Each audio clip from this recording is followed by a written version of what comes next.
Hello and welcome everybody to the non-negotiable, becoming invaluable to your customers. We appreciate your attendance. We've got a large number of attendees from the U.S., Canada, and in fact all over the world. And while everybody is logging in, let me just set the stage for today's webinar. Um, as you know, the webinar is presented by Insurance Nexus, who are presenting and producing the Connected Insurance USA Summit on November 28th to 30th in Chicago, where they expect to have over 500 attendees, 90 speakers, present 50 case studies, and conduct 6 practical workshops. As a reminder, while we are just waiting for everyone to log in, you can save $400 by using the launch discount online, which ends just on August 3rd in just 9 days. On your screen, you see our 3 fantastic presenters, participants for today: Dave Cole, Aviad Pinkovezky, and Daniel Turgel. I'll tell you more about these, our presenters, in just a moment. But I think we're just about ready to get started.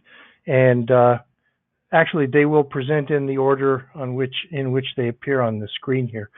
So let me start, if I may, without wasting much time. I will just remind everybody that the conference brochure will be available through a link that's presented there on the screen. And we've left lots of time at the back end of today's webinar for Q&A. We find that to be a very valuable and exciting part of these webinars, especially when we have individuals as we have today and a topic like we have here today. So I don't think we're going to wait any longer. We're going to get started immediately. And I would like to introduce Dave Cole. Dave is head of customer relationship management and the workplace solutions group at Prudential Financial, where he leads the customer relationship management team, and he's charged with building the strategy, experiences, and infrastructures to drive closer engagement with over 20 million individual customers. Dave has a lengthy experience with Prudential and customer experience, and has a lot of interesting information to share with us today. Dave, please begin. Thank you so much. And saying that I have a lengthy background and a lengthy experience makes me feel as old as I am. So thank you for that. I just want to say hello to everyone today. As Steve mentioned, my name's Dave Cole. I'm with Prudential. You've probably heard of us. You might know The Rock, Prudential Life Insurance Company of America. The work that we're doing, and the work that I think many of you are probably charged with, is really it's really interesting, right? What we're really trying to do is we're trying to take our customers who are in varying degrees anonymous to us, and we're trying to get to know who they are, what they want, and how we can build a personal relationship with them in a digital customer age, right? So a lot of the work that we do, I think in my sphere, is really tricky. I have responsibility for both our retirement business and also our group insurance business, where we provide services around life insurance, we provide protection around disability insurance, and a number of other voluntary products. In the group insurance space in particular, the nature of our marketplace is that we often do not know the insured lives that we're covering until they have a moment of truth service interaction with us. A lot of the record keeping that's done in the group insurance space is done by third-party administrators or by the employers that we service themselves. So when their employees or when their members contact us, oftentimes we know little to nothing about them. So that is where we start from, and that's where I want to start today's conversation from, is in a place where you know nothing, like we do in group insurance, there are still things that you can do.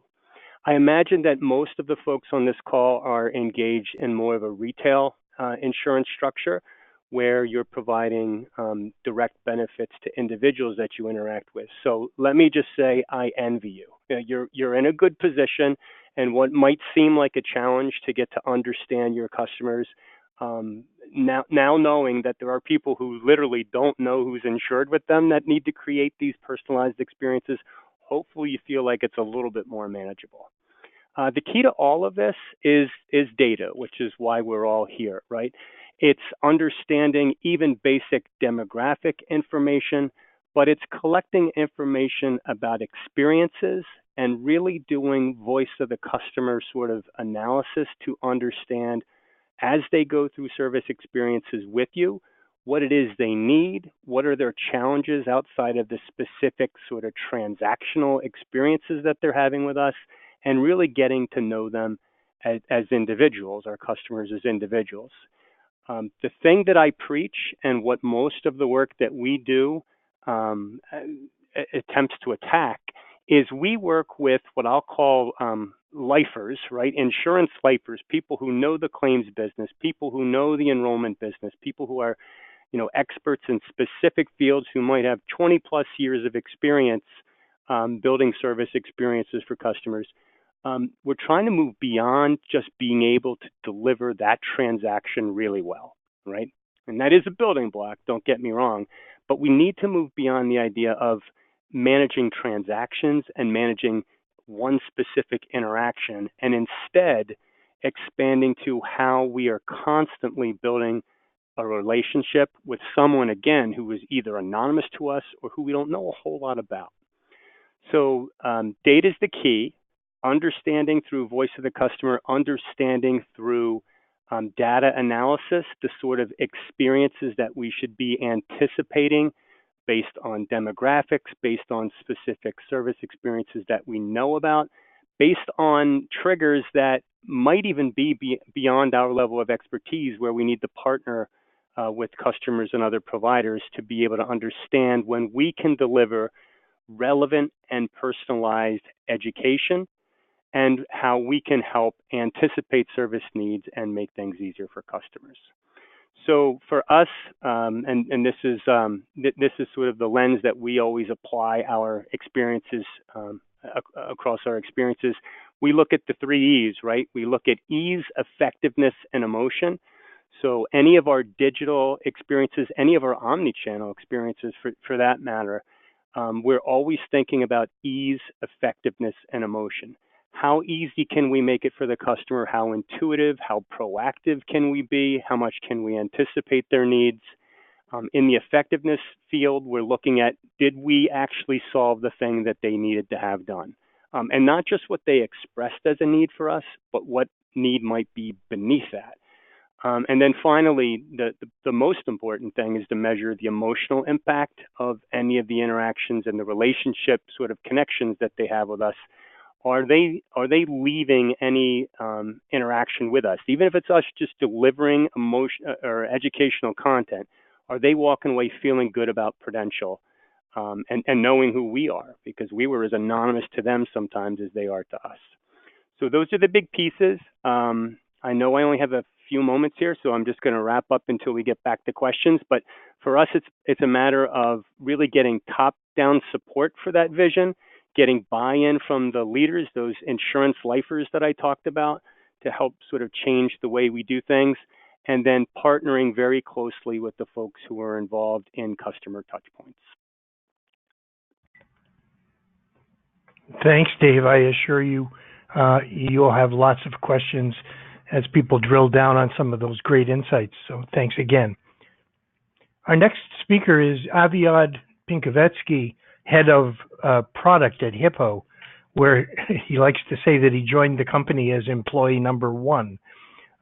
Prior to starting Hippo and working with Hippo, Aviad was senior product manager at LinkedIn, where he led and grew its company page ecosystem by nearly 300%.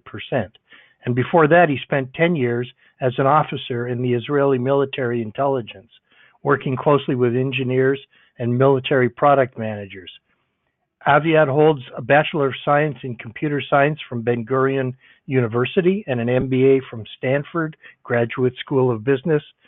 And with that, Aviad, welcome and please begin. Thanks, Steve. So thanks for the kind intro. So my name is Aviad Pinkovezky, and I'm the head of product at Hippo Insurance. So Hippo Insurance, I'm sure we're not as common household name as Prudential is. So just to give a quick recap, we're an insurtech startup focusing on selling homeowner and condo owner insurance policies in the US. The company was founded almost 3 years ago. We are based in California, and we've been in the market for a little bit over a year. Currently selling policies in 10 states and growing rapidly toward becoming a national brand in the next couple of years. The value proposition of Hippo for our customers is threefold. First of all, we provide a much more modernized, streamlined experience for quoting, purchasing, support, doing most of it online. At least empowering the customer to do it online. Customers can get a quote within 60 seconds. They can complete the purchase within 4 or 5 minutes. And the process is powered by multiple integration that we've done with numerous sources of data that power the flow, the onboarding flow that we have in order to allow a very streamlined onboarding. The second element of Hippo, the second value proposition, is around the policy itself.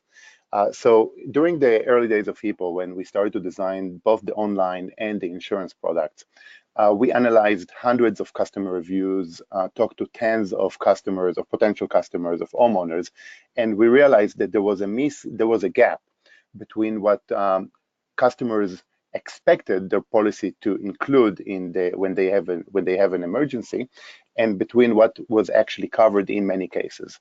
There were like several examples: replacement cost coverage, water backup coverage, service line coverage, equipment breakdown that was missing, coverage that was insufficient for laptops and work and home office equipment.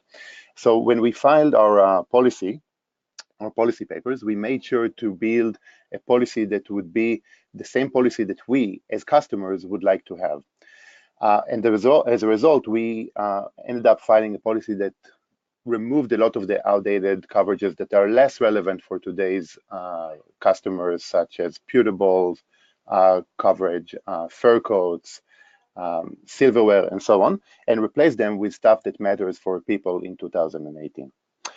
Third, because of our different distribution strategy, the reliance on automation and on data, and because of all the changes that we've done to the policy, we actually came up very competitive on the pricing point. So on average, we're about 25% cheaper than our competition in most of the states, in most of the areas that we are currently writing policies in, which is something that gives us an edge, because at the end of the day, the customer can get policy much more quickly and easily.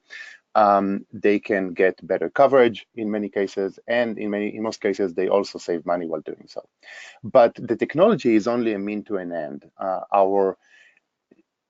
One of the main pillars of the company, based on the company was founded, is to be customer centric. We identified that there was a certain trend in recent years, not only unique to the insurance industry, but it was common with many corporates in general, of shifting away from being customer centric. Even the the vocabulary reflects that. The fact that in many cases insurance companies refer to their customers as policy holders means a lot. It's not their customer. It's like they're giving the right to hold the policy, but in fact they are paying customers who expect certain standards in return, certain standards of service in return. And the way we look at that is that we want to create a customer-centric process throughout the lifetime of the customer. So it starts with the purchase, of course, with the purchase process that is mostly digital and online, but the customer, if needed, they can still contact our licensed agents either by phone or by live chat, by live online chat, in order to answer any questions and to clarify anything that comes up to their mind. Second, the policy product itself, as I mentioned before, is a policy product that was created with the customer needs in mind. So we know that customers, for the most part, won't read all the fine prints and all the details of the agreement. So we try to make sure that, for the most part, we would create the best policy product that can fit the needs of modern customers in 2018. Then, after the customer completed the purchase and became an active customer of Hippo, we provide them with IoT devices to mitigate future risk. We provide them with annual services such as inspecting the roof or alerting them based on high definition satellite imagery if there is a change in the condition of the roof. We also provide services like cleaning the gutters once a year or two, and so on, and everything, and all of it is done in an effort to reduce risk and to improve the relationship and become more of a proactive service. Then third, if there is a need for a claim, then the process we have is actually very humane, very empathetic. It's powered by an Hippo representative who is acting as the claims concierge in front of the customer, helping them to navigate through the red tapes and all the different hurdles of filing a homeowner claim, which could be a lengthy, complicated process that could also be a bit overwhelming for many of our customers. So we try to make sure that they have a single point of contact that could guide them through the experience, set expectations, relieve concerns, and provide them with advice about what is the best way to mitigate the process and to handle it as efficiently as possible. Just to note that we do rely a lot of technology, but at the end of the day, we realize that technology is a mean to an end. It's not the end goal by itself. And so far, we've got great reaction from our customer and great feedback. The company, even though we've been in business only for a bit more than a year, actively writing policies, it's been growing very fast. Our NPS score is hovering around 80. Which indicates for the level of satisfaction we have from our customers. And we've also got great reviews and great feedback from the customers we served throughout the claim process. So happy to be here. Thanks for having me, and looking forward to answer any questions you might have. Thanks very much, Aviad. I know we're going to have questions during Q&A, but I cannot resist, and I'm sure many members of the audience are also wondering, why the name Hippo? It's certainly memorable, but is there any other reason? No, that's a great question, and we get it a lot. So first of all, our founder and CEO, when he's asked that, he used to say that all the names that include farmer, mutual, state were taken, so you want to try something else. But seriously though, we wanted to come up with a memorable, consumer-friendly name, and not something that would indicate that this is like a traditional financial institute. So it's just about trying to create a bit more of a consumer-facing brand, which is also something that you see with other startups in different industries that have come up in recent years. As an anecdote, after we went live, there was, I remember, a LinkedIn post suggesting that Hippo should stand as homeowner insurance policies purchased online, which we didn't think about it in advance, but I have to admit it was brilliant. That is actually stunning. Thank you very much. I'm sure everybody enjoyed that. Now it's my pleasure to introduce Daniel Turgel, the founder and CEO of MindHome Insurance Company, North America's first dedicated IoT and smart home property insurance company. Daniel previously spent 6 years at Arch Reinsurance in a variety of underwriting and marketing roles, including the establishment of the Shanghai Lloyd's Arch Syndicate branch. He was most recently at Resource Pro as a product manager, helping develop their analytics and innovation groups. You'll find this interesting. Daniel is fluent in Mandarin and holds an MBA in insurance from the Wharton School and an MA in international management from the Lauder School at the University of Pennsylvania. Welcome, Daniel, and take it away.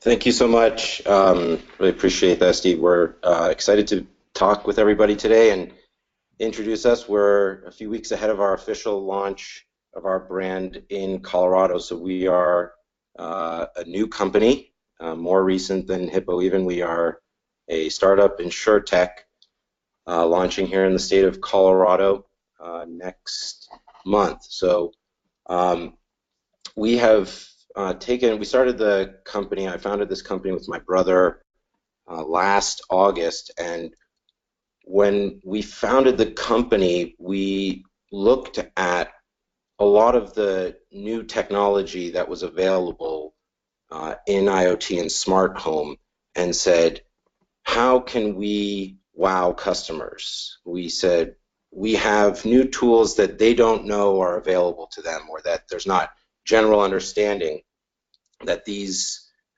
new ways to create a better experience for them as homeowners is available to them. We saw it, we've continued to see it, and we've built our product around that question every day. How can we make something that the customer is going to love? So that brought us to a number of just general customers in the smart home space to ask them that, to say, well, insurance is a part of who we are.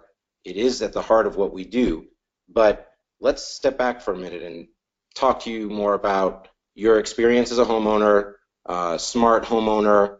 What do you know about this? What do you know that's available to you as an insurance customer?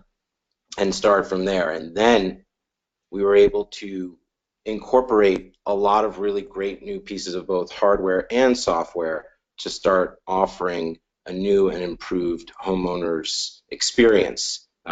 So we consider ourselves a home automation company, an engineering company at heart, and I've always looked at a number of other brands generally, whether it's Disney, Apple, Amazon, but also in the insurance space. Coming from the insurance business, I saw a lot of insurance brands that were able to wow customers, whether it's on the life and health side like Prudential, or on the property casualty, which is the part of the business where I come from. So Chubb was a customer of ours, and we always talked about how great their service was.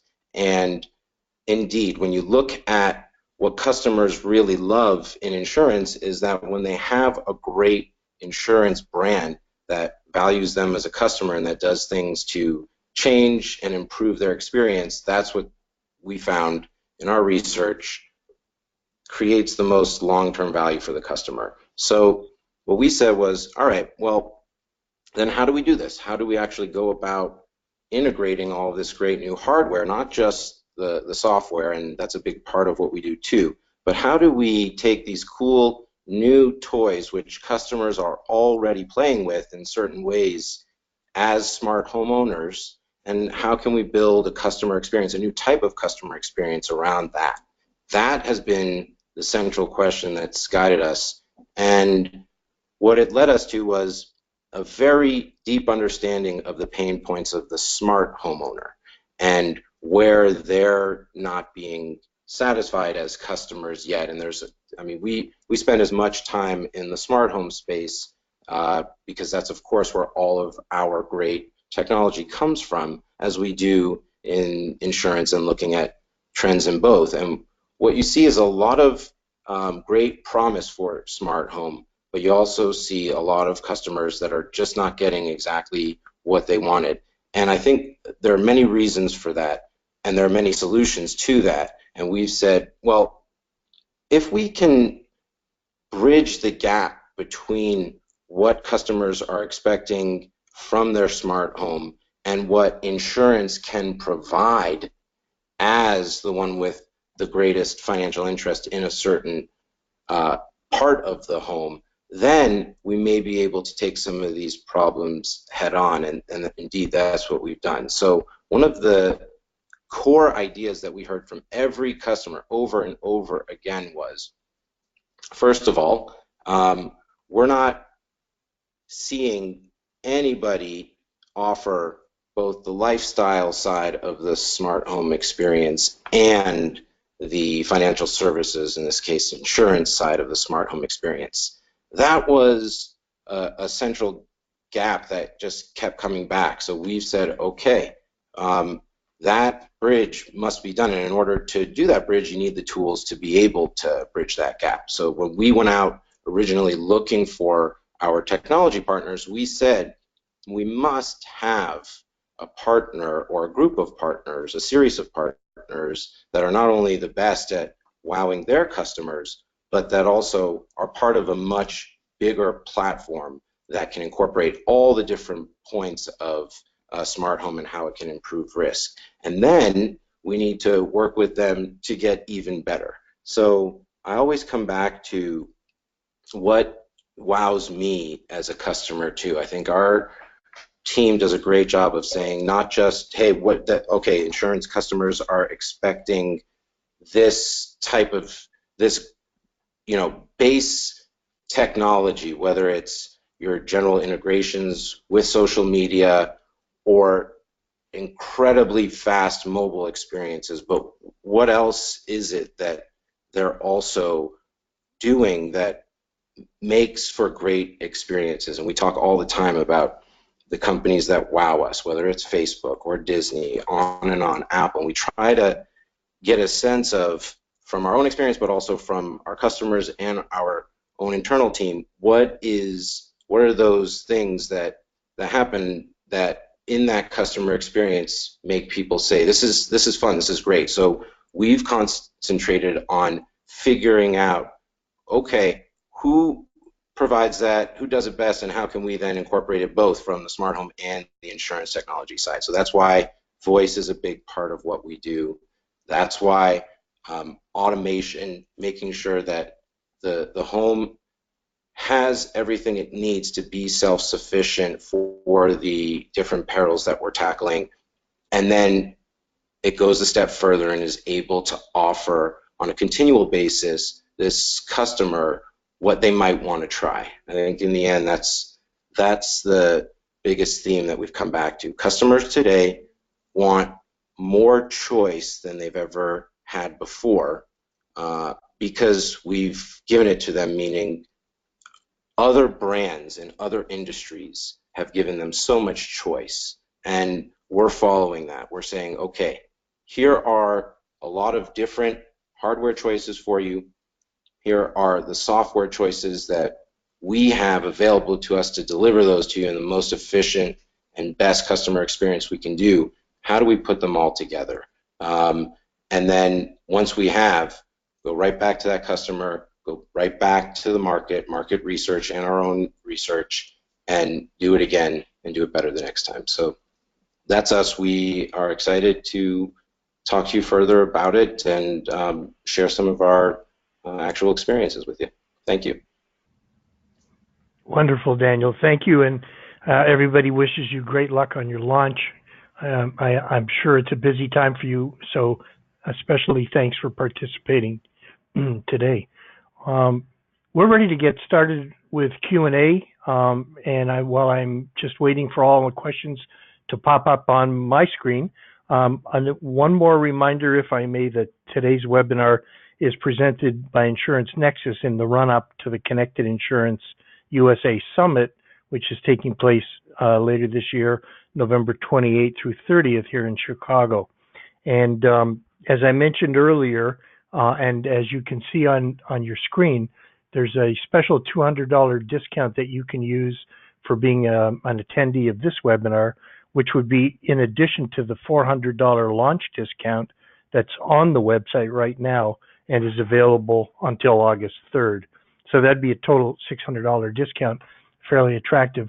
I encourage you to consider participating. Take a good look, ask for the brochure, and you'll really get a sense of what we're going to be presenting and exactly who's going to be participating.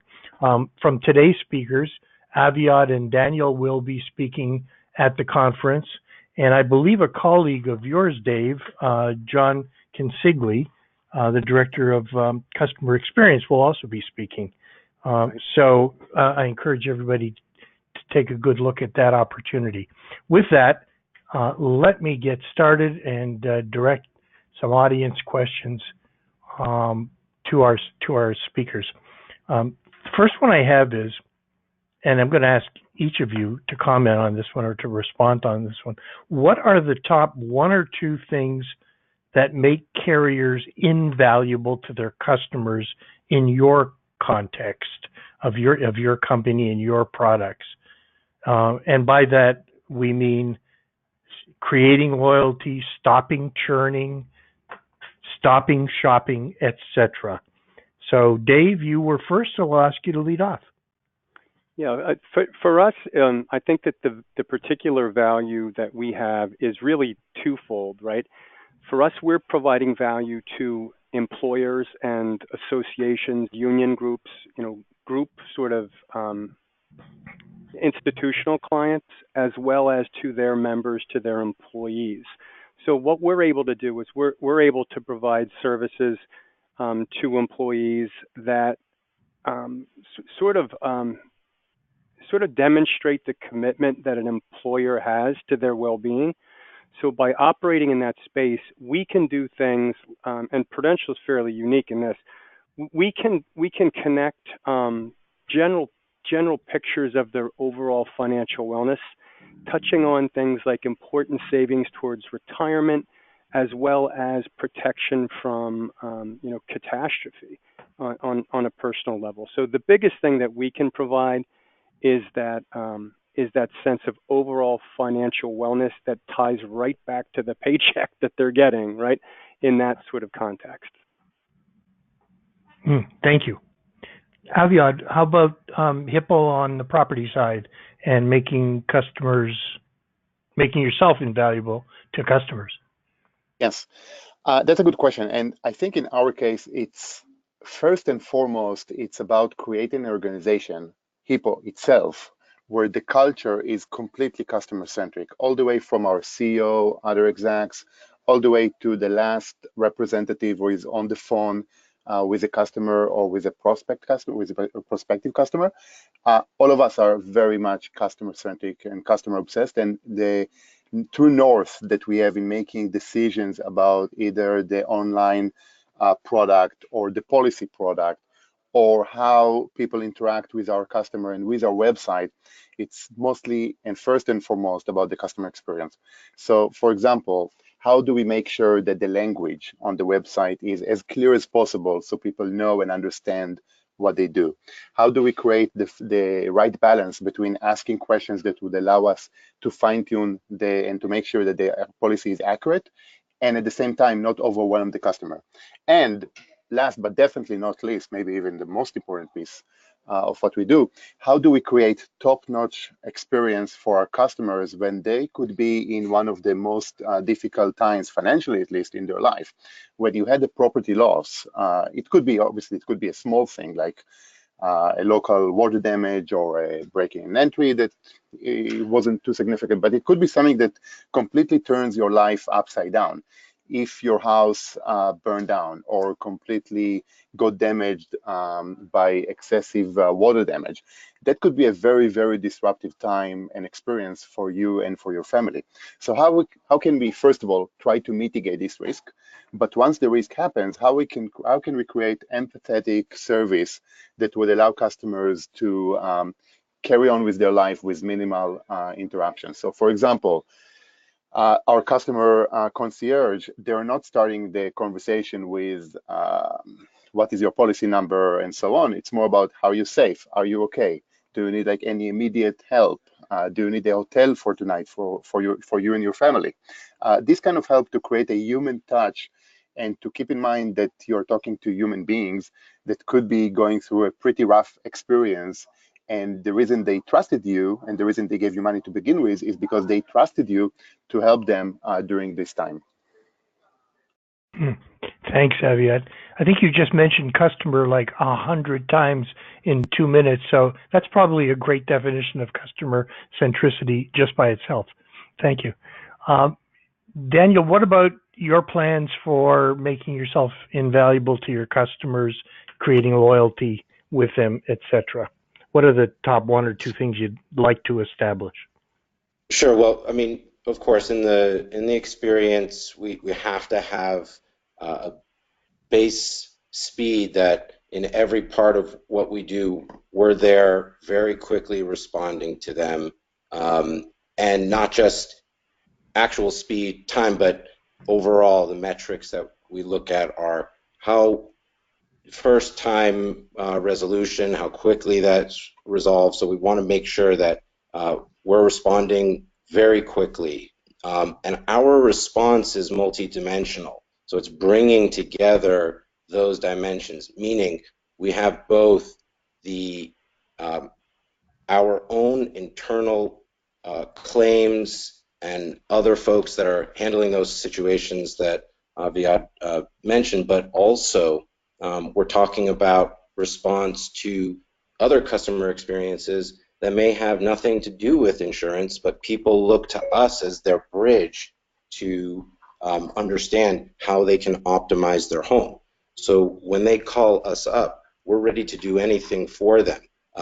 So it comes down to that exceptional consumer experience as a hybrid of two, and you have to be able to answer and respond to both dimensions of needs. So that's something that we've placed at the very top, making sure that when we think of the customer, we're thinking, as we are as a company, as a multi-dimensional company, we're thinking about the multiple dimensions of the consumer and how can we respond to each one of those through the different media that we have.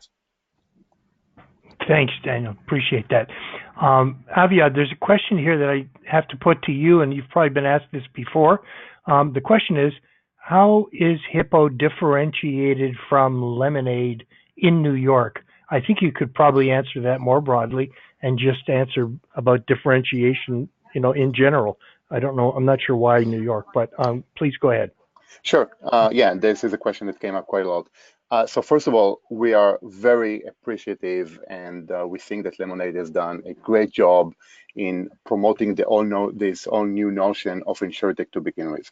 Having said that, the approach that Lemonade took seems to be a bit different than what we are doing. Based on our understanding and what we see in the market, Lemonade is taking a much more of a renter approach.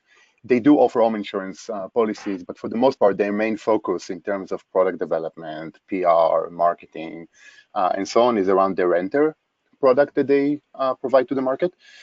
For various reasons, renters is not a focus area for us. We focus on homeowners and condo owners, which is a much more complicated product, but we find it to be a more interesting business model where we could create a better, deeper differentiation. So I would say that the main difference between us and Lemonade is around this, that we, Hippo, we focus mostly on homeowners. We actually focus not mostly, we focus solely on homeowners, while Lemonade is expanding more toward international markets, renters, and so on. The other thing that we take a lot of pride in is that our policy paper, the product that we actually sell to our customers, is not a standard ISO form. We actually build our own policy by including all the changes that are referred to in order to make sure that it's priced competitively, and most importantly, that it includes the coverages that people expect to have in 2018. Those are real differentiators. Thank you very much. I have a question that absolutely would like to put to each of you. It's about customer profile. So it is building a customer profile is really important, and I would love to learn more about how you bring together many disparate sources of information and how you decide what is most important. Dave, if you wouldn't mind, can I ask you to start off on that one? Sure, I can talk a little bit about that. There are some things I can't share, but what I would say is the key is really building the plumbing. It's really building the infrastructure to pull together those sources. And what can often be the most challenging part of that is how you master records, how you match records, so that through all of the different interactions and all the different data sources that you might have about an individual customer, that you're making sure that you have a high degree of data confidence to pull those records together. So what we do is we tend to centralize that information and the logic, the sort of personalization engine work that we do in one place. Whether someone's calling us with a phone interaction, if they're doing something on our website, if they're doing work in one product as opposed to the other, we pull all of that stuff together into one database, and then we have some machine learning and some artificial intelligence that I can't really get into, but that analysis is constantly being done to sort of understand where there are opportunities to deliver communication that is very relevant to the person, and it might not even be a direct service experience. For us, in fact, I think I mentioned earlier in my comments, we're really moving away from just providing excellent experiences around transactions to developing more relationship and engagement. So we might not have a service. We might not be paying a claim. We might not be enrolling someone. We might not be continuing their coverage when they experience a life event. We might just be telling them about the fact that folks at their age really appreciate learning more about emergency funds, or that when you're switching employers and moving from one to the other, it's a perfect time to look at your options around 401k. So there's a lot of education for us. So what we do with this information, the way that we pull it together, is honestly a lot of plumbing, right? When you have a lot of sources and you're trying to measure that record, get it to a central place and have robust analysis done on that data so that you can find those opportunities to deliver stuff that will help the customer. And what I'm really proud about with our company is a lot of what we're doing is really at this point in time focused purely on the customer. So it's very sincere, which to be honest with you is not always easy to do in a legacy sort of life insurance company, a financial services company. But we're really just looking for things that the customer can use, things that they'd love to know, things they'd love to be able to do. Whether or not we're providing that solution or whether or not we can monetize that, we're just trying to make sure that people that are our customers are getting useful information, information that they're going to value, so that they see us, they see Prudential in a different light. They're not just the person paying their claim. They're not just the person who's helping enroll them in protection for their family. They're also providing regular sort of information that they find useful. Thanks, Dave. It sounds like Prudential has actually accomplished, the single view of the customer that we have heard about for so many years. So congratulations on either getting there or getting close. Yeah, accomplished is a tough label, right? I think we're always working on that, like improving our understanding and improving the degree to which we have that, single view. Exactly. Mission accomplished is a dangerous term. Aviad, how about at Hippo and the customer profile, multiple sources of data? How do you reconcile them? How do you leverage them? Sure. So first of all, I think that there are some very interesting opportunities once you reach the scale of a company such as Prudential, which is something that I think is very inspiring for us and for other insurtech startups. From our perspective, I would actually like to tackle and to answer this question from a bit of a different direction. Yes, we do a lot of fusion of data sources. We do loss history, property information, which plays a big role in our process for obvious reasons. We also rely on some top-notch technological solutions to allow us a very frequent analysis of the roof condition, for example, based on image processing that has been trained over hundreds of thousands of images to assess the roof condition and material and shape and so on. But I would, as I started the answer to this question, I would actually like to answer it from a different direction. And the biggest question for us, even before we went live, wasn't about how we are going to fuse different data sources, was actually more high level than that. It was who is going to be our typical customer. And in the early days, as we just got ready to launch the company and we went through the process that I'm sure Daniel is going through right now, we had an hypothesis that it could be that it would be a very millennial focused solution because of the emphasis on technology and online service and online purchase experience, a new brand, and so on. And we were actually expecting something like that to happen. But then we were very pleasantly surprised after we went live and we saw that the age distribution of our customers was actually pretty much consistent with the general population's age distribution. We have customers who are their age is already in the 80s and in the 90s. And of course, we also have like younger people in their 20s that this is the first home or condo that they own. And I think it tells a lot about the expectations of our customers today, not just people that are younger generation. I think it crosses different age groups and demographics, and people expect today to have a quick, streamlined online experience, get their insurance and financial needs in order, and to move on with their life into doing something else. People don't want to spend hours over hours of dealing with those financial decision and purchasing experience, and they do trust, for the most part, new startups that provide this kind of solution.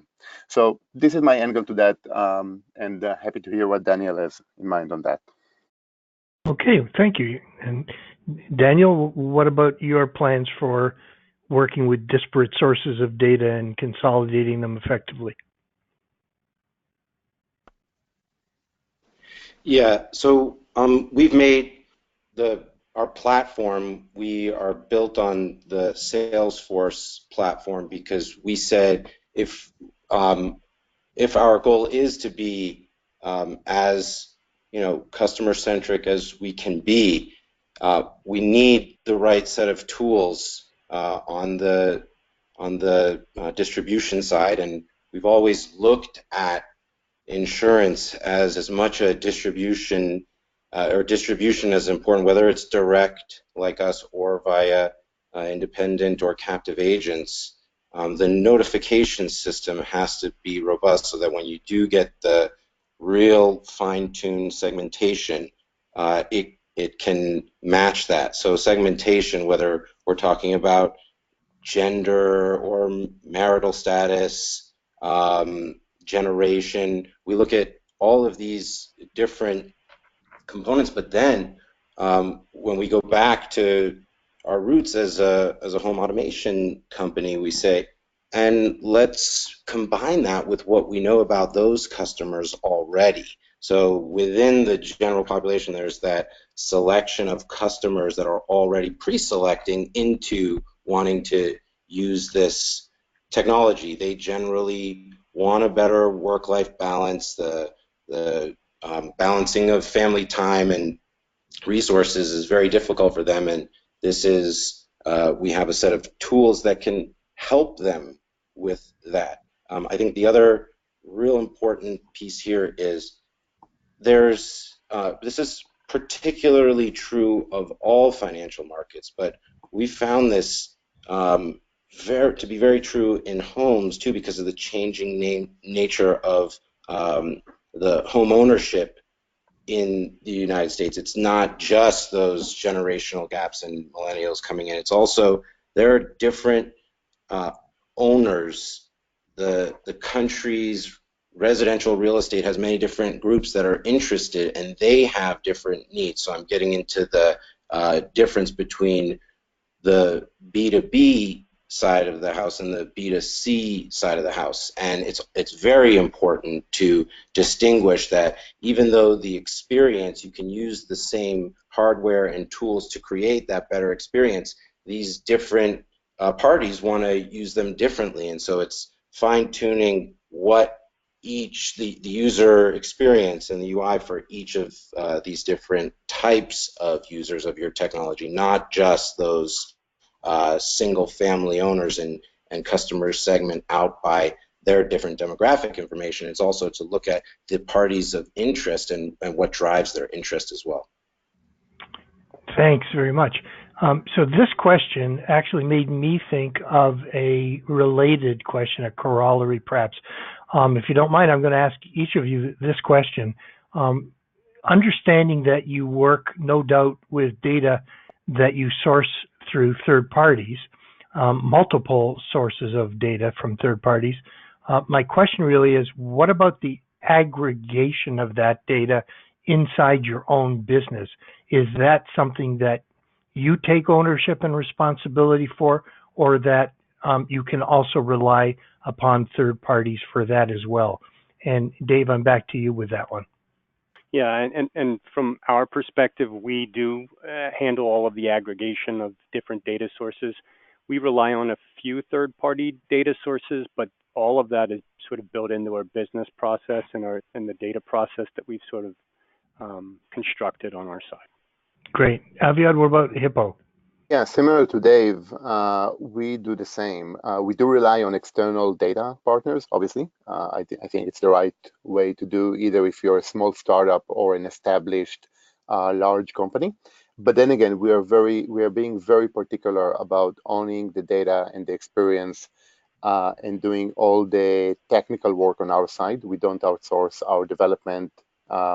It's a big piece of what we do here. So it's something that is strategically important for us. I mean, all the technical capabilities, the integration of the data is something that is very critical for us to keep in-house.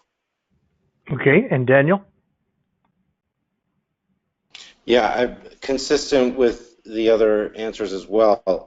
And I'll say that when you're when you're playing in the space of traditional, what is telcos, right? There's so much critical data that they've really for so long had a monopoly on, and we're starting to get and produce some of that data, and it makes it even more important. And the other thing I want to say here is you see, even in we talk about GDPR all the time, but we also talk about the changing nature of the relationship, and where you've seen that expressed best thus far in the business is on the auto side. So if you're Metro Mile or you're Progressive and you've given over a piece of hardware in exchange for benefits, you need to tell your customer loud and clear, hey, we can only do this together if this is shared, and as part of how this is shared, we're going to show you exactly the security. We're going to tell you, hey, this is protected by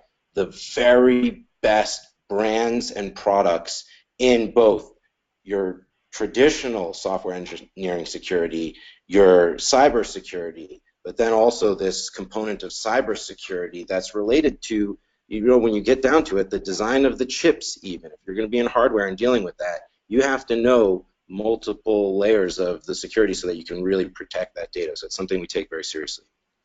Thanks for that insight. I have a question for Hippo, and then have to watch the clock as well and make sure we finish on time.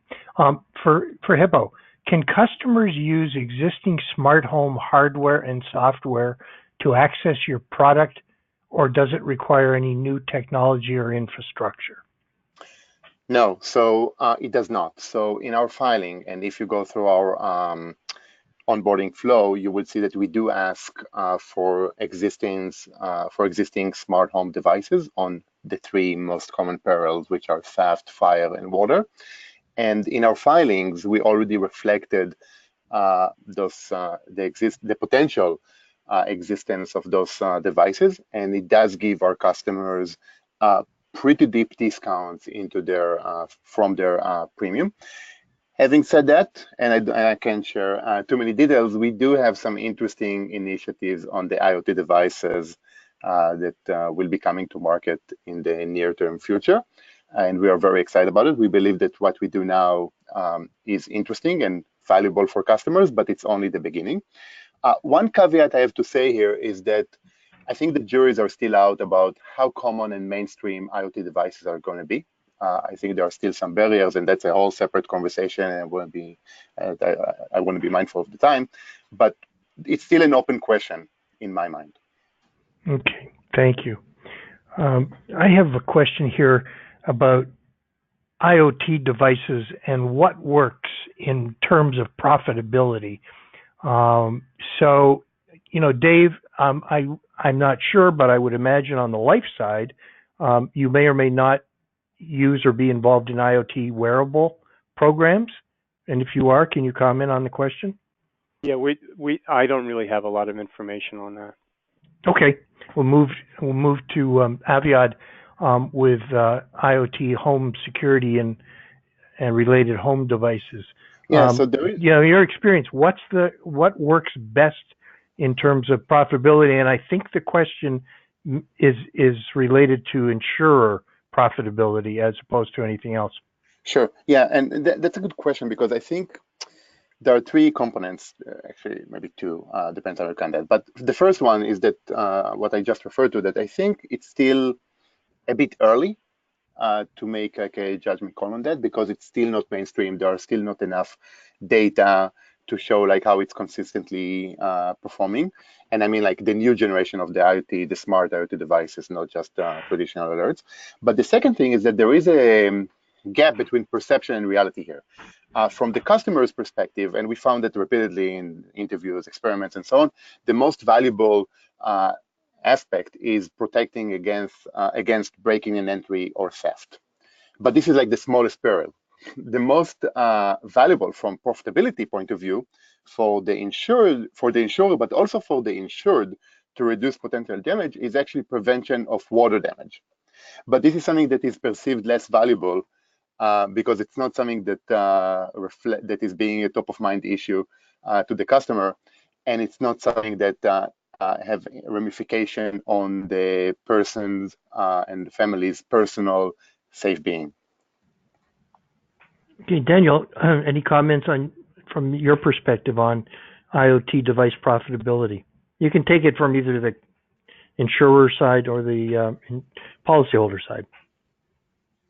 Well, I think those are the same because, and I take the message from Lemonade, we talked about them earlier, our job as, people trying to move the business forward is to find out how to craft solutions that work for both. And that perception imbalance that Aviad just noted is indeed there. And then one other thing I'll say right up front is, yes, we don't have the actuarial data right now to make all of the conclusions that we will be able to in 10 years or 20 years, looking back at it in an actuarially valid manner. But at the same time, the way you get there is by listening closely, of course, first to customers, but then also to the market and finding out what data that is available, what could you draw from that? So we've seen different data points throughout the last couple of years in different spots in the market, and we've started to say, well, how do we then build on that to get those profit gains? And that's why our system is designed the way it is. It's to be able to have that seamless integration of the technology that's going to provide those gains already built into your primary offering. So that's what we do. Thank you. And I think it's instructive that, yeah, just one more thing. And I think it's instructive that there is precedent in the business, in the insurance, property, prevention, and mitigation. There's plenty of precedent for other technologies that have worked. So it's taking lessons from those leaders as well. Terrific insights from everybody. I thank you on behalf of all of our attendees. I don't know if you can hear the silent electronic applause that usually follows a panel session like this, but I do seriously thank each and every one of you for attending, for sharing this great information, and we look forward to discussing all of these topics in a much deeper way at the Connected Insurance USA Summit, November in Chicago. My name is Stephen Applebaum. I'm acting as chairman of the event. We are really looking forward to it. It's shaping up to be the event of the year. I encourage you all to get the brochure, take a good look at it, take advantage of the discounts that are offered on the screen. And I hope to see you all soon at this conference or one of our other events. And again, gentlemen, thank you so much for participating today. Everybody have a great day or evening out there, as the case may be. Thank you all. Thanks. Thank you.